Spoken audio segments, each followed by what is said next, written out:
Геолог – это не только про камни. Это про жизнь в поле, где нет городского комфорта, а есть только команда, снаряжение и задача. Это полевая стоянка. Старт дан. Начинается гонка на время и точность. Первое испытание – разжечь костер и вскипятить воду в походном котелке. Сегодня мы организуем проведение очередного этапа чемпионата. Это организация полевой стоянки. Я слежу за тем, как ребята разводят костры и кипятят пол-литра воды на время. Они должны развести костер, вскипятить воду и после этого перейти на установку палатки. То есть должны полностью уметь организовать себе лагерь в полевых условиях. Современные средства – это хорошо, но настоящий геолог должен владеть и проверенными методами. Следующий этап – установка палатки. Здесь важен каждый участник. От слаженности команды зависит общий успех. Палатка должна быть не просто стоячей, а собранной по всем правилам надежности и безопасности. Готовы?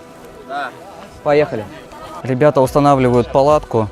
У них время до пенализации по баллам минута 40. Далее каждые 10 секунд свыше снимается по баллу. Потом проверяется сама палатка. Если получаются морщины на скатах палатки сильные, до середины и выше, за это снимаются также баллы. И перекос палатки смотрится. Если палатка сильно перекошена, от 1 до 5 баллов снимается.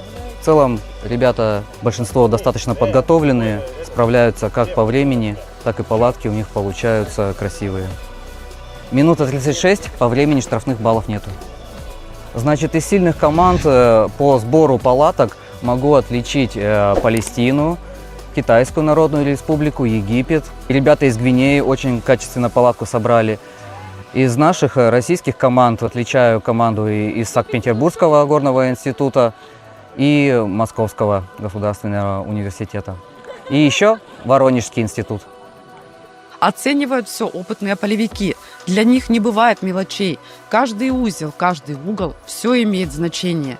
Их оценка – это не просто баллы, а бесценный совет, который в реальных условиях может спасти жизнь. Что полезного из этого чемпионата вы для себя уяснили? Полезного? Да много чего. Как с людьми общаться впервые. Друзей нашли? Конечно, нашли, да. Имели опыт общения с представителями ближнего зарубежья. Китайской республики народной. Подружились? Да. Мы им помогли, они нам помогли. Расскажите, как ребята себя достойно во всех конкурсах показали? Достойно, тут что можно сказать, выступали, все, у меня никаких претензий, нареканий, по поводу того, как они выступали, как готовились, тяжело было, конечно, времени мало, но мы усиленными, так сказать, темпами все это, по возможности старались все это освоить, все это, потому что я в первый раз здесь участвую, ребята тоже в первый раз, много чего нового, узнавали даже уже по ходу чемпионата, смотрели, как там ребята другие делают, что, поэтому вместе учились, получается, понятно, что готовились, но уже тут по ходу уже, так сказать, оттачивали, уже все до совершенства, можно сказать, доводили. Ольга Евгеньевна, здравствуйте, мы вам привет передаем. Полевая стоянка – больше, чем соревнование. Здесь рождается настоящее братство. Стираются границы между вузами и остаются просто геологи, готовые поддержать друг друга в любой ситуации. Это школа жизни, дружбы и взаимовыручки. Это дух настоящего полевика. Геовызов. Проверяем себя на прочность.